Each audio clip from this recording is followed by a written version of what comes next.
Hello, everyone. I'm Prairie Prince. You're listening to Talking Blues, and we are going to have a wonderful little discussion about my art and my music and the collaboration of the two with our incredible hosts, Mako.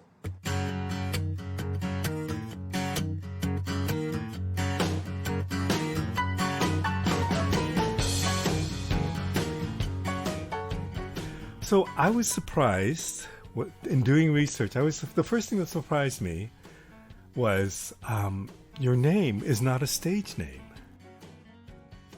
No, it was if you want to hear a quick story, it was my dad's nickname when I was a little boy. I'm a junior, so his first name is Charles. So his full name was Charles Lompriere Prince Sr. I am now Charles Lompriere Prince Jr. But when he was a little boy, his mother called him Lompriere, the middle name.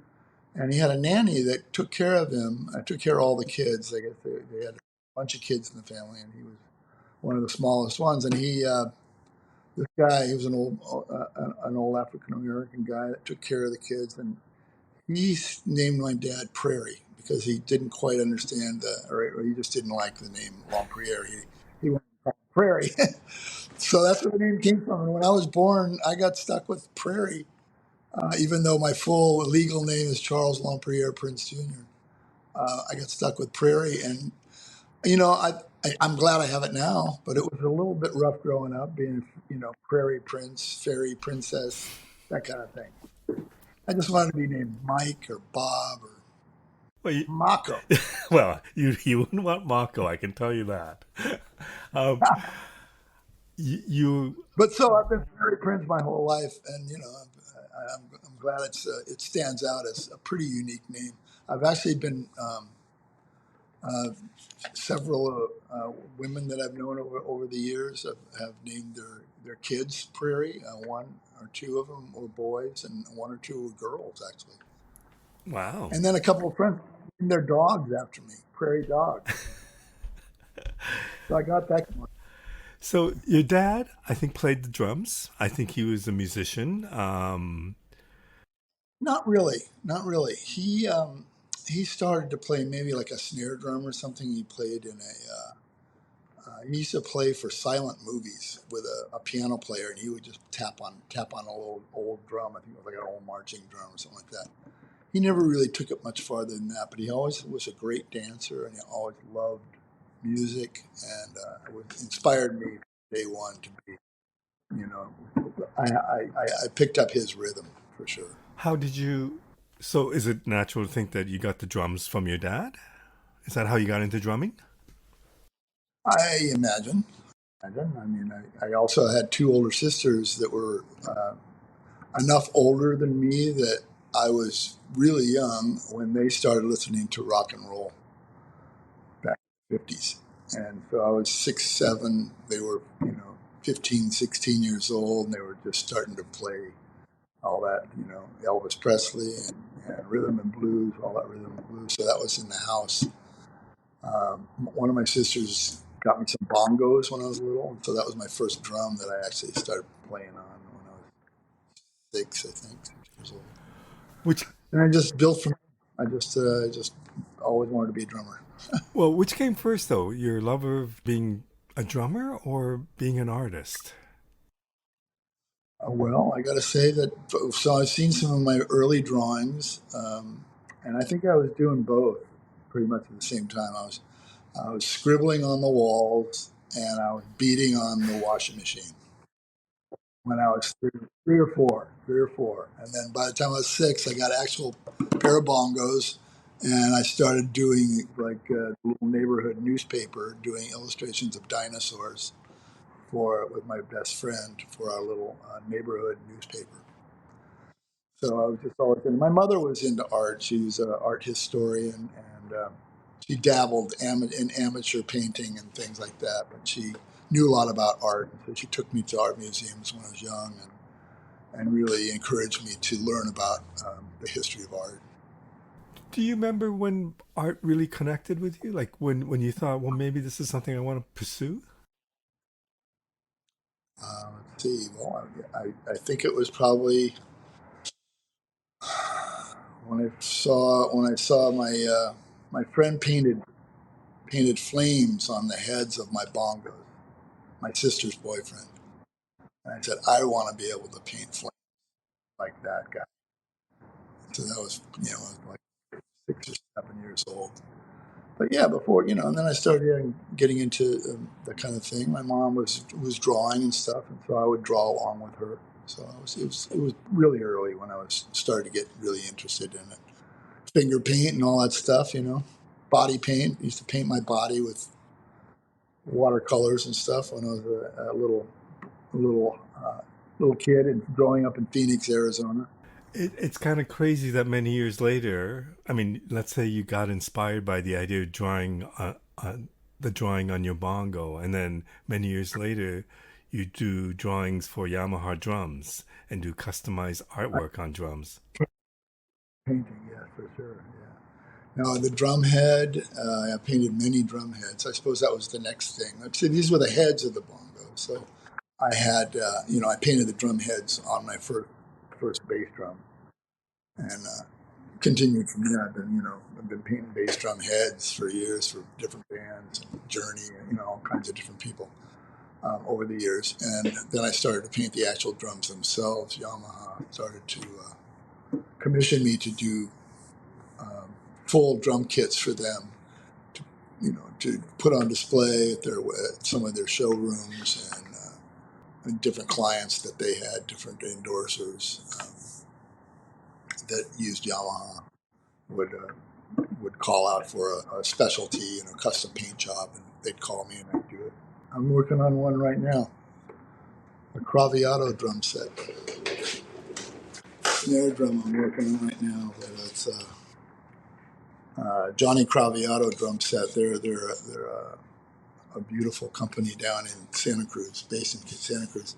This is the snare drum. I haven't just sort of drawn it all out. There's 5 drums, and I don't know if you can see that or not, but there's just the drawing part so far. And I'm putting portraits of all of the people that work on the drums on there, including Johnny, who's passed away now. But these guys still continue to make the drums, and they're just beautiful drums. And I also am working on a clear set, Wow. not a clear set, but a set by a company called San Francisco Drum Company. And I'm doing scenes of San Francisco all around the drum. How would you describe your art? How would I describe my art? Yeah, like what if I said, well, what kind of paintings do you do? What kind of drawings do you do? How would you describe that? It's impossible. I do so many different styles. I would just call it eclectic. I just have eclectic styles, wild styles. But I also, I love to delve into Renaissance style painting. There's a painting I'm working on now. Wow. A it's a copy. Well, not a copy, but it's inspired by Leonardo da Vinci's painting of Jesus as the of Salvador de Mundi, which is the savior of the earth. And it's pretty much laid out that the original one is pretty much like this. But I put my friend's face on it. He passed away from MS recently. And instead of here's what's represented as the Earth. You see It's the beautiful. sphere, crystal sphere, and then in the original painting, he's doing one of these. Jesus is. But this was a stone I gave my friend on basically on his deathbed in the hospital to hold and to think of life and think of his life. So I did this painting, and I'm going to give it to his wife. I hope she likes it. It's beautiful. I've been, the guy died 2 years ago, and I've been working on it off and on, and I keep looking at it thinking it's not quite right. I got to work on it. Anyway, so that means this to a flamed drum set. How do you even put the two together? It's hard to describe. Right. So I guess I would say I'm pretty much wild style. I was just curious 'cause Outsider, outsider, I'm an outsider artist.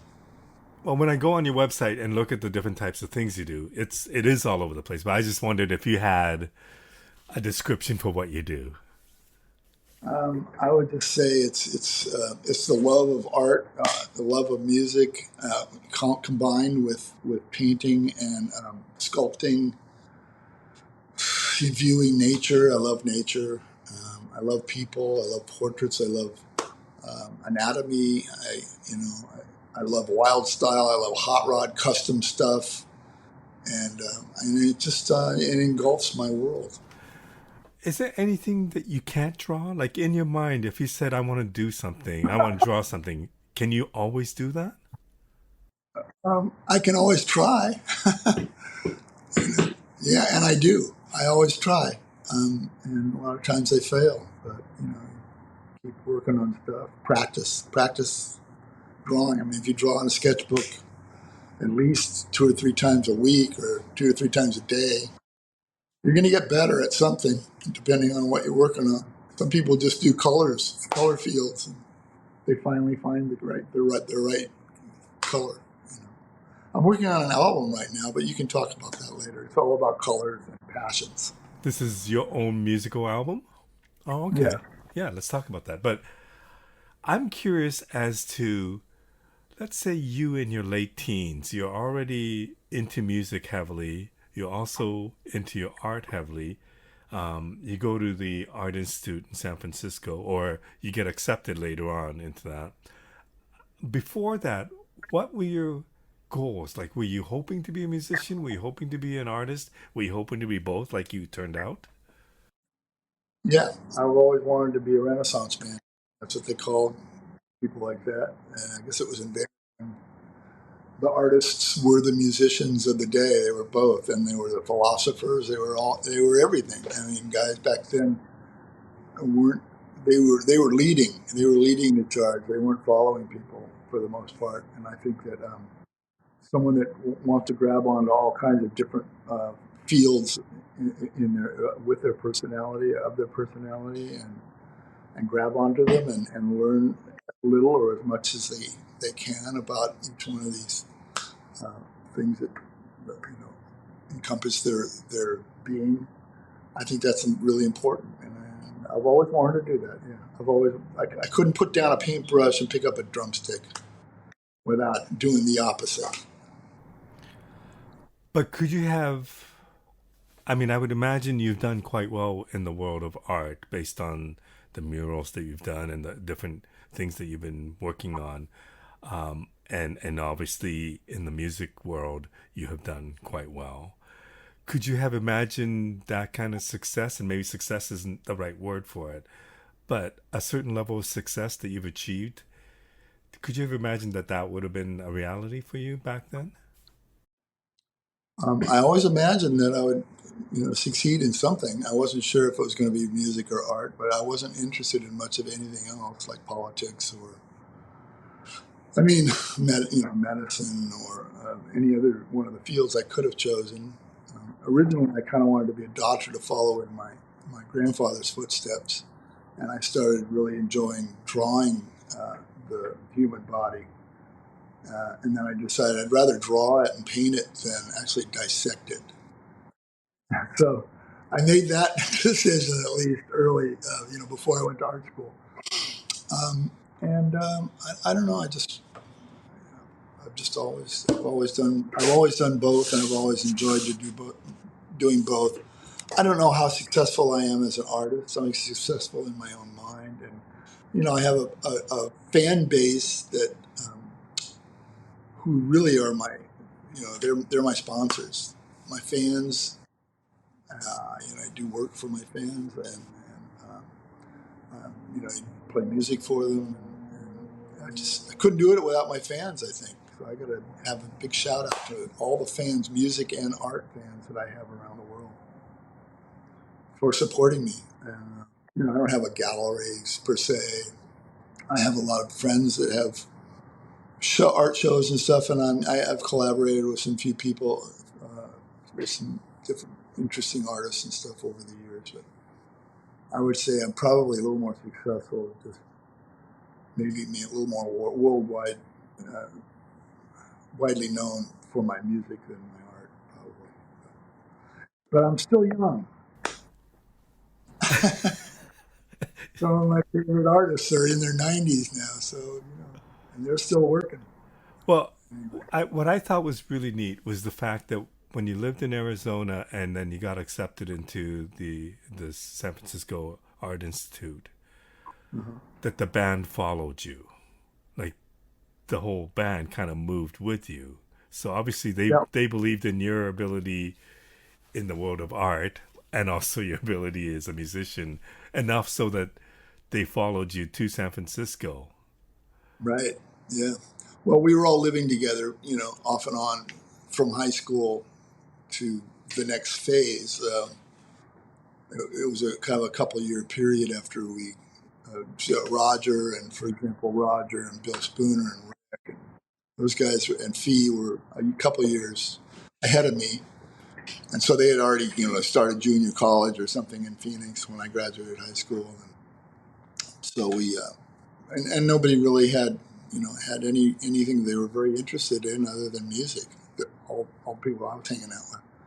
Michael Cotton was the only other person that was really interested in art, and he was the guy that had hooked up with us and was doing our light show. So he was our visual artist. I was doing all the posters, like I said, some of the costume designs and all that kind of stuff. Um, and everybody else was working mostly on the music. So when I said, "Listen, I got to go to San Francisco," everyone said, "We're coming too. We want to be, we want to do music." And San Francisco was such a great music town at that time, late '60s. We wanted to be involved in that. I mean, Phoenix wasn't a bad place. There was a lot of good bands that came out of Phoenix, Arizona. But we knew we set our sights a little higher than that. We wanted to, get exposed more to. Well, we loved the San Francisco scene more than the LA music scene. And since I was going to San Francisco Art Institute, everybody was in agreement to just come up there and we'll, all live together and take it from there. So that's what we did. Did you have an idea what you hoped to get out of your time at the Art Institute? Sure. I mean, I wanted to improve my skills on painting, so I was majoring in painting.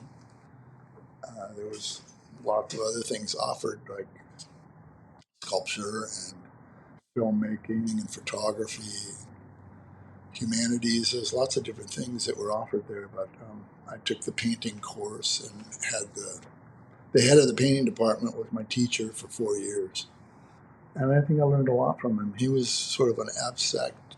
He was sort of in the school of the Bay Area abstract, and coming from Arizona and doing a lot of graphic things in high school, like posters and things like that. I was a little bit more into the idea of maybe I should be at more of a commercial art school. This was more of a fine art school. And he took my head and twisted it around a bunch and It made me open up a little bit. Like I was getting in a little too detailed or something when I first started. And then he said, take all that stuff and just throw that out of the window and start new and try to do a different painting every day on the same canvas. And that kind of stuff. And it would definitely freed me up. Although I did go back because my next favorite teacher at the school was an airbrush teacher, and he was the only teacher at the fine art school that was teaching airbrush. His name was Thomas Akaway, and I'll never forget how meticulous he was, and everything was very, very precise. And so he taught Michael Cotton and I all the techniques for airbrushing. So my other teacher was just wanted to shun that. He just said that is stay away from all that commercial stuff. I said no, but I want to learn. I want to learn it all. So it was good. I worked through the 4 years. Had some really good drawing teachers that were wonderful. Got to draw life models and stuff, and I fell in love with a lot of art school girls. And, just had a great time. We did some of the early tubes shows there at the Art Institute, where we would dress up in some crazy space outfits, and we'd have some of the girl artist student girls that were our friends join in and kind of help with the production of the show and dance. And, it led to the tubes productions, basically everything that we were doing at the Art Institute. So I would presume that you would have a major say in the theatricality of the Tubes? I mean, is it greatly your influence because of your art background, or is it a Uh, collaborative thing? well, no, definitely collaborative. I mean, we were all throwing in ideas, whenever we get together for rehearsing. We all grew up in Phoenix watching television, so everybody had at least a television mind as far as theatrics goes. But we loved movies, we loved horror films, we all enjoyed comedy. We all loved Danny Kaye movies. So whenever we were coming up with an idea for a bit or a song or a skit or something, everybody would be throwing in ideas. But Michael and I would be the ones to make them visually, happen. So we would come up with ideas, and okay, we got to have a cowboy set. So we, build the blow up cactuses and paint the backdrops with mono, the Montezuma's castle in the background and desert scenes, and make costumes for Fee, cowboy Fee, and come up with the blood bags for the dying scene, and just all kinds of stuff like that. It was just so much fun. Everything we wanted to do, we would make, and we would come up with these ideas. A lot of them were for noir movies and things that we had seen when we were growing up. I mean, really, So there was well, it was a collaborative effort.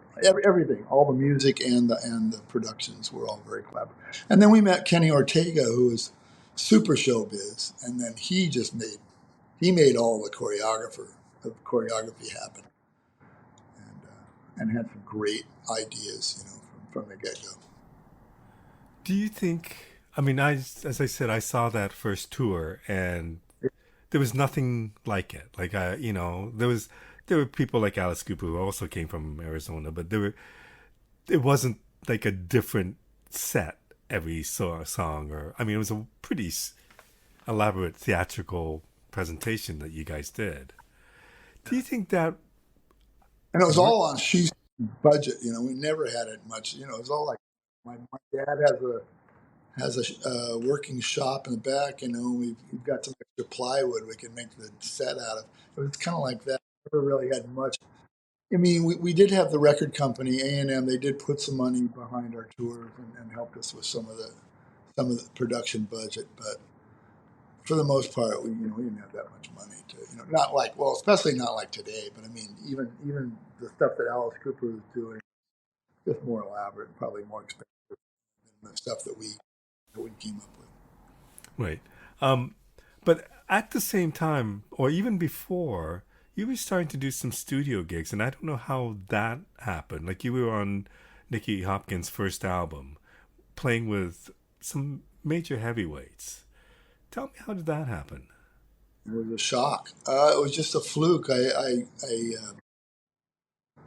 We were all living out at the beach in San Francisco at the beach house that we got in 1969. By like 1970, maybe 71, I had met this girl who was living down the street with her boyfriend, and the boyfriend worked for Steve Miller.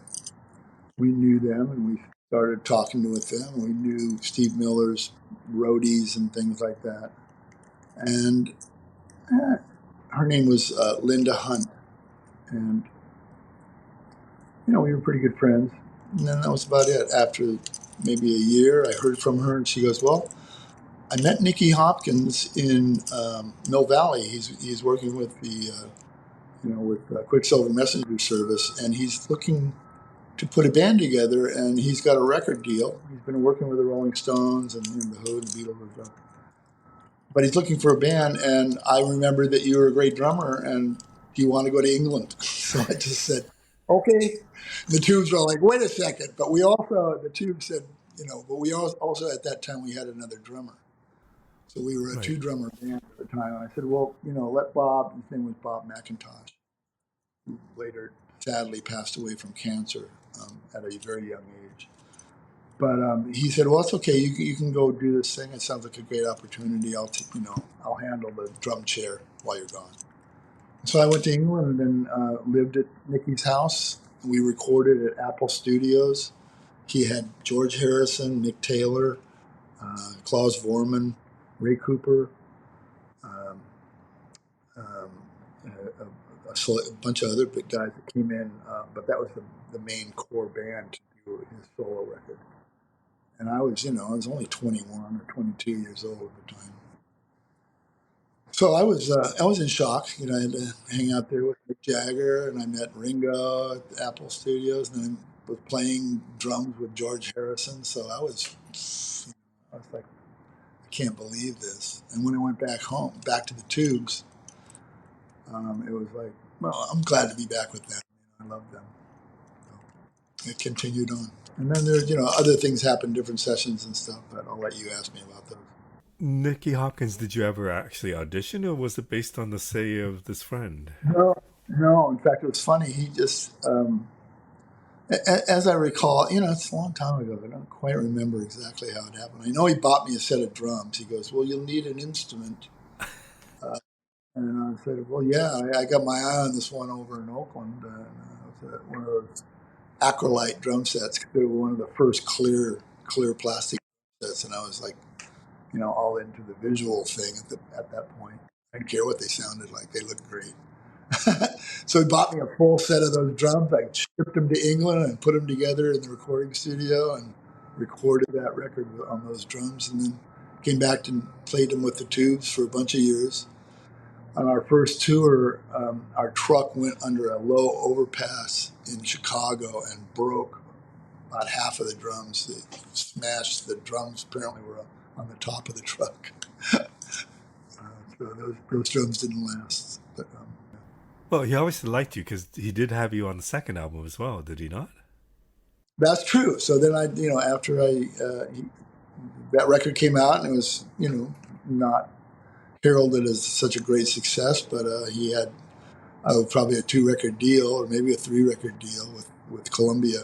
So we went back, and this time we went back and we recorded at Stargroves, which was Mick Jagger's house outside of London, out in the country, and they had the Stones recording Mobile Truck parked back, and all the leads were going into the living room, and I got to pick out a drum set from a little warehouse room on the side of the mansion that was holding a whole bunch of Charlie Watts' drums. So I just got to pick out a drum set and marched it up and played it. I never told Charlie that. I only met him once, but I never told him I used his. But I love Charlie Watts. He was a great drummer, as Ringo. I mean, we were very inspired by both those guys at a young age. I've obviously at a young age for yourself that you were getting a lot of studio gigs and playing with a lot of different people. On top of that, Tommy Bolin would be another one. But just like when I look at your discography, like it's pretty impressive. Yeah, well, thanks. Yeah, so right around the same time that I was going over to England, I had started the band Journey. It wasn't called Journey yet. It was called the Golden Gate Rhythm Section, and it was brought to my attention by Herbie Herbert, who was their manager, and he was actually managing the Tubes, co-managing the Tubes, and he said, "I've got this idea I want to run by you. We're going to have a studio group, kind of like the what do you call it, Wrecking Crew or something in San Francisco. It's going to be you, Neil Sean, Ross Valerie, Greg Raleigh, because he had been working with Santana at the time, and he said, we got those 2 guys from Santana, and we're gonna start a recording band. Are you interested?" And I went, "Sure, that sounds great." So we got together, we started writing music, and everybody just kind of fell in love with each other. And at the same time, I was still hot and heavy with writing songs and trying to come up productions with the Tubes. So I didn't end up staying with the band Journey, but I did do the first 2 live shows with them, and it was opening for Santana at Winterland in 1973, going into '74. So we'd already been, sort of writing songs and doing demos, recording at Wally Hyder's recording studio in San Francisco for the last, couple of years. And then did those 2 shows. We did Winterland, New Year's Eve, and then New Year's Day we flew to Hawaii and played the Crater Festival. And and that was it for me and Journey at that point. Then he went back home, and shortly after that, our other drummer passed away, and that was just left me as the drummer, the only drummer in the Tubes, and we started doing a lot of shows around San Francisco, and we got a record deal. I don't know, it just goes on and on. I said I got to write a book. You should. You really should. Because I don't. I mean, I think a lot of people know you as the drummer for the Tubes. They might know you as the drummer who's worked with Todd Rundgren a lot, but Yeah, like it's a pretty impressive list of people that you've worked with over the years. yeah. Thank you. What do you think it is about your drumming that has attracted such attention from other musicians? Probably that I don't really know what I'm doing, but I pick up on what everybody else is doing and make it sound much better than I can possibly imagine. Because I don't read music, I don't really know how to chart out stuff. I mean, I do my own, things that I can read. Right. um, if I'm having a session or something, I need to figure out how many bars there are, how many sections there are, the bridge or the verses and all that kind of stuff. But all that stuff is pretty easy. But I don't know. I just think it's about the feel. I just have always had a really good feel, and I know it. I mean, I can feel it myself. And I mean, automatically, I think of somebody like Todd Rundgren, who is one of the great producers of rock music, and obviously he saw something in you. Exact. You're wearing a Todd Rundgren T-shirt, but working. You probably saw something in you working with the Tubes. I would presume that was the first time you guys started working together when he produced the Tubes album. Yeah, it wasn't the first time. I had actually, he knew me as an artist before a drummer.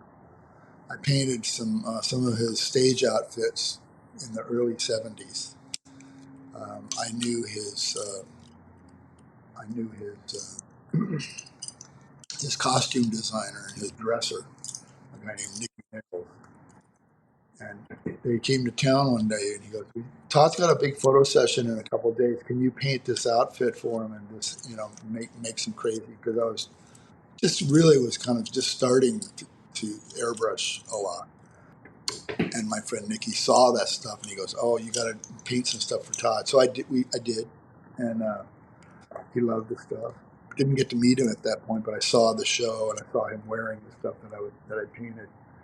And then later in New York, met him again, and then I got it, and he goes, "Oh, I hear you're a drummer too. You want to come up and play?" So I played with him at the Bottom Line. I can't remember the song. I think it was "Hello, It's Me" or something, or maybe "Can We Still Be Friends?" But it was at the Bottom Line, and that's the first time I really ever talked to the guy. But then the next time I met him, he was good friends with another friend of ours who had an art gallery, and he followed the Tubes to England, and we got him to join us at Nebworth. That was in like 1978, I think. And he came out and sang Baba O'Reilly because it was the day Keith Moon died. So we paid homage to Keith Moon, and we did a Who medley. We did Baba O'Reilly leading into "The Kids Are All Right," and Todd sang it with us and played guitar. And then after that was '78, and then in '79 we asked him to produce our album, and that was the Remote Control album that we did. And then you've had this musical relationship with him ever since. Yeah, ever since. And then a couple years later, we did two albums with David Foster after the Remote Control album with Todd. He got real busy doing, Utopia and a bunch of other stuff. So we got, and that's when we actually got dropped from A&M not after that record, but yeah, it was after that record we got dropped from A&M. And we got picked up by Capitol Records, and that's when we got David Foster as the producer and did two albums with David Foster. And then that ended, and we went back to Todd for our third Capitol record, and that was called Love Bomb. So that's when we reinitiated our friendship with Todd at that point.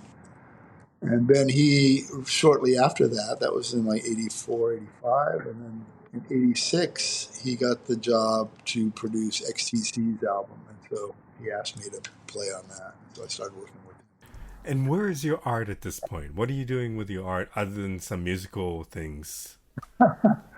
Well, Michael Cotton and I were still continuing to do lots of murals. We did murals all over the world, different kinds of murals. I mean, and stage designs and stage sets for lots of different artists.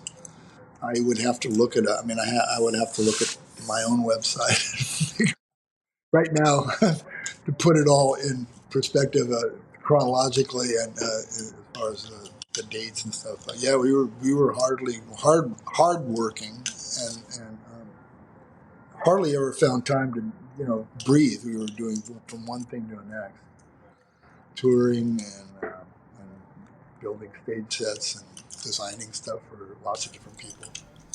The murals that you do, and I don't know how it happens that you get to do this all over the world, but when you decide, because I'm always fascinated, I know it's just a painting, but when it's on that such a level, when it's that scale, is the way you approach it very differently than what you would paint on a canvas? I suppose you approach it differently because you'd have to scale it up to grandiose, ratios. But you still approach it. You still do the drawing, to scale on a building, on a drawing tablet or a computer. Back then it was a drawing tablet, and now it's a computer. But yeah, it's just all scale. And scaffolding is a lot more work to do something on such a large scale. You need probably more assistance than you would doing a painting by yourself or something. It's big production. It just turns into a big production. It's impressive. And how do you get those gigs around the world? Is it word of mouth? Yeah, a lot of it was word of mouth. A lot of it was just friends that had job opportunities that they could turn us on to. Art directors, architects, lighting designers. Just a lot of different people that we knew that they knew of our work, and they would recommend us, or we would have to do bids and do presentations to different people and get the job. And so that's a lot of the way we did it. And then we had our portfolios, and we pound the pavement. We'd go around to record companies. We'd go around to department stores. We'd do we got a really good job with Macy's for years and years, and iMagnums as well for all of their like even seasonal things like big Christmas things. We do these big murals all over the place, and set designs and stuff within the buildings, mostly in New York, some in LA, some in San Francisco. Um, so yeah, it was just I would just say word of mouth, mostly because we had a brochure. We would mail them out, do mailers, and I guess what I don't understand is how you prioritize. I mean, on top of getting together with the tubes on and off, you're touring with Todd Rundgren on and off. You also spend a lot of time with Jefferson Starship. You've also yeah, done yeah. other studio work, and then you're pursuing your artwork, and God knows how many other musical projects, like All You Need Is Love, and I think you did the Gilmore project, which is the music of David Gilmour. Like you seem to have a lot of things. How do you prioritize everything? It's not easy. I got to say, especially the older I get, and the slower I'm moving. Uh, I just have to go. Let's see, what's the easiest thing I can get away with and still be creative. No, it's true. I mean, I have to prioritize on certain things, and a lot of it has to go. I call myself a gigolo because it's like whoever asks me first, I'm going to be dedicated to them. It's almost like people have to wait in line. If you want to use me for this or that, I have to do this first, or maybe I don't have to do this first. I'd rather do that because it's much more interesting. This other person's going to have to wait, and it goes back and forth like that. I just say that I enjoy doing what I do, and I love what I do. So I try to build a schedule that I can handle, that that I like. A lot of people use agents and people that kind of do that stuff for them. They say yes and no, and they deal with the money situations. I've just never been able to do that or find somebody that I felt confident enough to do the things that I really wanted to do. I ended up doing a bunch of stuff that I didn't really want to do. I had some friends that tried to help me a few times, and they just never worked out. So just try to handle it myself. And Michael Cotton was he's always been a mentor to me. Just his work ethic and his genius, just his genius, has always been so inspiring to me. And I was always so glad to be a partner of his in our music and our art business. And I follow his lead a lot too. He had a lot of contacts through different circles all around. He lived in Manhattan most uh, most of the '80s, and continues to. So he has lots of connections in New York, the big city, and Los Angeles too. He still works a lot with Kenny Ortega, doing big production work for all of Kenny Ortega's clients, and Walt Disney, Michael Jackson, when Michael Jackson was alive, all that stuff. So I was just always sort of, I don't say riding on his coattails, but he was my guiding light, Michael Cotton, and he still is. Right now we're designing and building a house in Morocco, and he's spending much of his time in Morocco right now. He's got a bunch of friends there and has for the last 50 years, and so we're going to go over and make an art colony. It's like almost like a residency there that our friends can come and we can make art and music. Wow. Yeah. I guess it also speaks to who you are that you have these really long term relationships, whether it be Todd or Roger Steen or Mhm. Michael. I mean, there's a guy right there. I, you know, Michael Cotton and Roger Steen are my two biggest inspirations. Roger Steen is just the most amazing musician and friend that I've had since a sophomore in high school. 1965, I met him, and we had a Beatle band called the Bards, and I've been playing with him ever since. Never left him, and we're still hanging in there as the Tubes. And many years later, you're now doing a tour with a Beatles tribute thing. Isn't that funny? And well, I already did one with Todd and Christopher Cross and a couple other, Denny Lane and Joey Mullen. We did that in 2022. That was pretty fun. Back in 15 years ago, I did another one with a lot of those same musicians. We did all of Sgt. Pepper's. So I've been doing Beatles. I've always loved the Beatles. So, and I got to play with one, personally. Got to go to his house, hang out with him.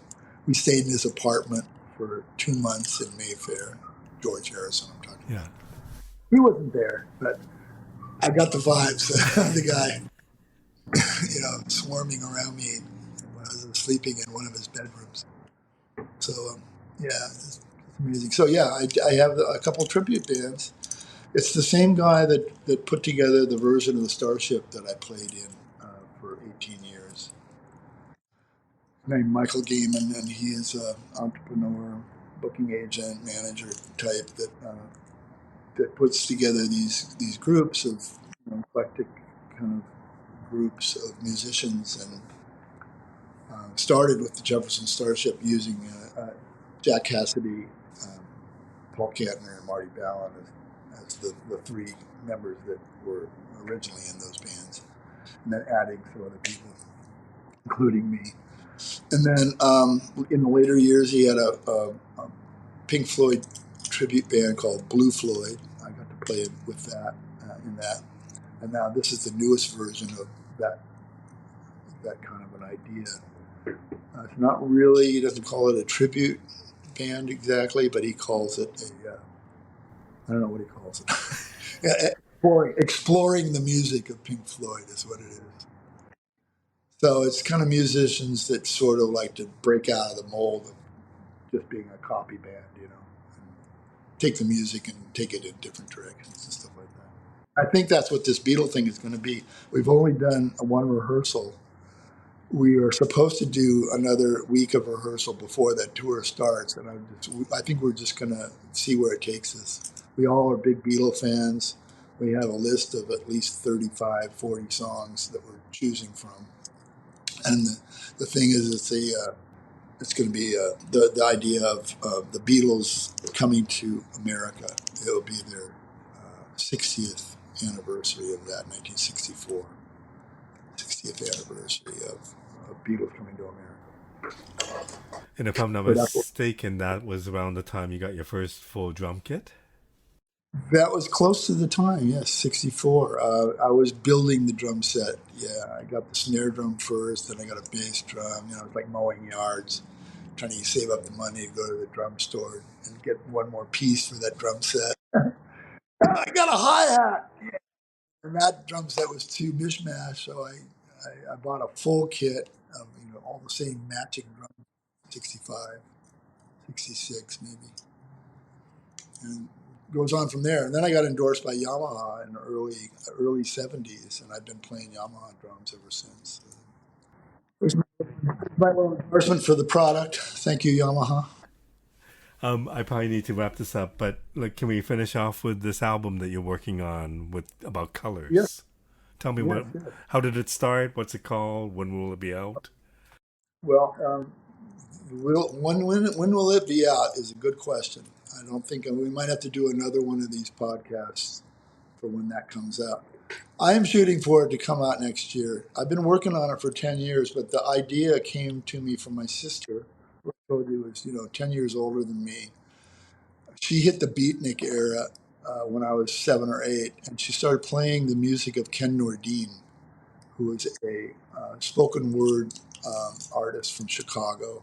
And he did these records called Word Jazz. And I remember when I was a little kid, loving, God, I love this record. It's so cool. It's just this guy talking about, his midnight snack when he gets up in the middle of the night and he goes to the refrigerator and he chews on a carrot. And I just loved that. It was like a, little bedtime story or something.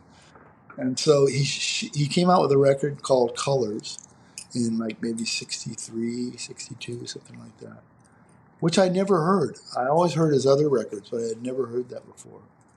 And my sister said, "You should do your take on Ken Ordine's Colors. Just don't even do the same thing. Just take the idea and make it all your own. Make it your own, but making a tribute to him." And so that's what I'm doing. And I started with just colors, and then the idea that was to include a passion with each color, and then a month with each color, and then like a birthstone with each color, and just like that. So each one of the colors, I now have 14 tracks, 14 colors, 14 passions, and too many months, so I can't make a calendar, but I can make a calendar with 14 dates on it, or an extra bonus calendar. Anyway, it's called Prairie Princes, Colors and Passions, and I'm hoping it's going to be released in 2024 if I can find a record label. I've got a few ideas under my belt, but I've talked to a lot of the people these days that are putting out products like that. They say it's not the same as it ever was. I said I just want to do some kind of almost like a limited edition art set. So the thing would come out in vinyl, colored vinyl. It'll have prints of all the illustrations I've done for each one of the songs, which I've done, paintings for each one of the scenarios, and it'll be like an artist box set, collector's item, and then and then I'll put it out as probably first just on the internet with a cheap video or something like that, just to get it going. But I haven't gotten to that point yet. I'm still trying to finish it, get the last uh, people that were collaborating on it, and get it mixed, and then I'll take it from there. Is it spoken word or music?